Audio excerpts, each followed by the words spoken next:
Coucou les amis, j'espère que vous allez tous très bien. On se retrouve en cuisine. Aujourd'hui, c'est lundi. Et le lundi, si vous suivez cette chaîne, vous le savez, c'est Veggie. Tous les lundis sur Popote et Potager, on cuisine des recettes végétariennes. Alors aujourd'hui, on va travailler avec une courge que vous adorez. Il s'agit de la courge butternut. On en avait récolté au potager. On les a conservées. Les courges se gardent très bien. Elles se gardent dans une pièce à température ambiante. Au-dessus des placards de votre cuisine, c'est parfait. Mais aussi dans une pièce à l'abri un petit peu de la lumière et surtout de l'humidité. Et vous allez voir que vous les garderez quasiment jusqu'à la saison suivante. Donc notre courge butternut, on va se la préparer tiède, en salade.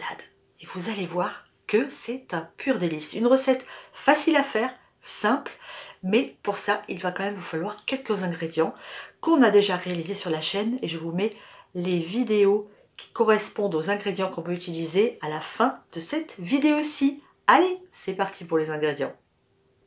Alors la voici notre courge magnifique. On va avoir besoin aussi d'huile d'olive. On va utiliser celle de mes partenaires Terra Delissa. Il va nous falloir un petit peu de poivre et un peu de baie rouge qu'on va concasser.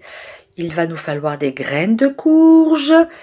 Ici j'ai un citron kumbawa, du gingembre et j'espère que vous les avez fait.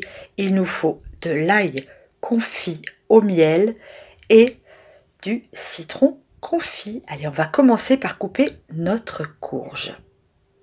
Regardez la beauté de cette courge. Une fois que vous avez coupé les deux extrémités, vous allez faire des tranches. Vous voyez, vous allez prendre votre courge, alors pas trop fine, un bon centimètre, hein, et vous faites des belles tranches. Voilà. Taillez votre courge, ensuite vous coupez en deux et vous enlevez toute la partie ici de graines et de filaments. D'accord? Voilà. Allez, on coupe la courge entièrement comme ça. J'ai coupé ma courge, j'ai pas tout utilisé. Ce qui reste ici, ça fera un autre repas. Je la mets dans mon frigo, ça fera une soupe, ça fera une courge rôtie au four.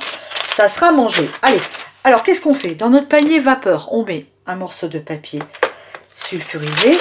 On va faire des trous, comme ça, partout. Et on va poser notre courge. Alors évidemment, vous pouvez très bien utiliser votre puits vapeur électrique si vous en avez un. Voilà, moi j'ai pris mes paniers vapeur pour changer. Et on va disposer nos morceaux de courge dans ce panier. Voilà, je dépose mon panier sur ma casserole remplie d'eau. Je couvre et on va laisser cuire environ 10 minutes. On vérifiera la cuisson. Il faut que notre couteau s'enfonce très bien dans la chair de ma courge. Pendant que ma courge cuit, je vais préparer ma vinaigrette. Alors ici, j'ai râpé l'équivalent à peu près d'une cuillère à soupe de gingembre. Je vais ajouter une cuillère à soupe ici, voilà, de mon jus de citron confit. Alors ça, c'est extrêmement concentré. Moi, j'adore, mais vous pouvez le remplacer si vous n'en avez pas ou si vous n'aimez pas par un jus de citron classique. Et ensuite, on va venir ajouter à ça 3 belles cuillères d'huile d'olive. On mélange. Et là, on a notre magnifique vinaigrette. On va la laisser de côté. On va maintenant faire revenir l'équivalent d'une cuillère à soupe de graines de courge avec une cuillerée à soupe de mon miel aillé. Oh là là, magnifique. On va mettre ça sur le feu et on va laisser caraméliser tout doucement. Allez, vous voyez, on est à 10 minutes. C'est à peu près le temps qu'il faut. Hein. Je mets mon couteau. Voilà, il s'enfonce. Ma courge est cuite. Maintenant, on va sortir nos morceaux de courge. Et ce qui est bien, c'est qu'on n'a pas de la bouillasse, quoi. C'est encore ferme. Et on va juste les mettre un petit peu à égoutter sur du papier absorbant. Parce que c'est quand même rempli d'eau, même si ça cuit à la vapeur. C'est parti. Vous voyez mes graines de courge, elles ont vraiment caramélisé dans le miel. Je vais les ajouter à ma petite vinaigrette, comme ça. On va essayer de les séparer un petit peu. J'aurais dû le faire tout de suite avant que ça refroidisse. J'ai pas pensé, mais allez. J'ai installé ma courge sur une assiette. Je vais maintenant mettre ma vinaigrette par-dessus. J'en mets un petit peu partout.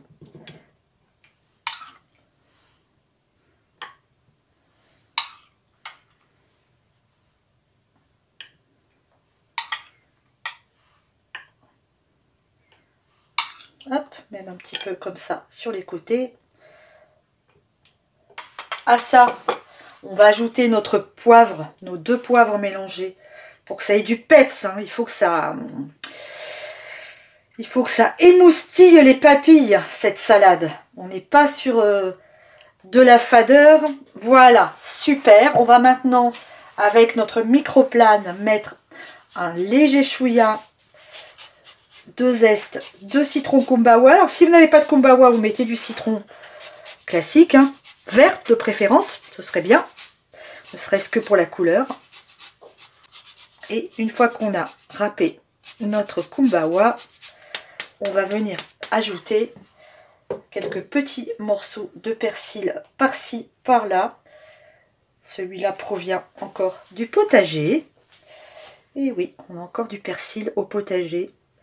Voilà les amis, et notre salade de butternut tiède est terminée. Allez, un peu de persil par là.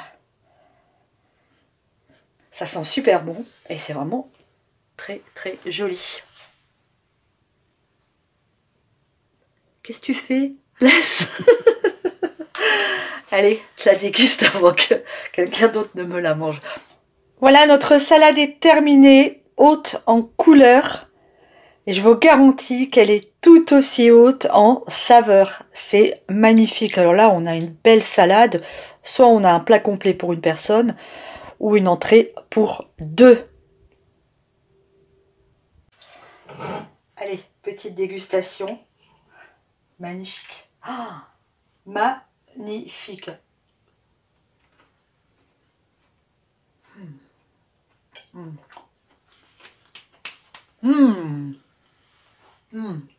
Splendide. Les parfums, les parfums de cette salade de butternut, c'est magnifique. Un pur délice. Super. Mangez-la tiède, c'est un conseil. Vous pourrez la manger froide, mais c'est vraiment excellent tiède. Les amis, j'espère que cette recette vous a plu. C'est une merveille. Je vous embrasse.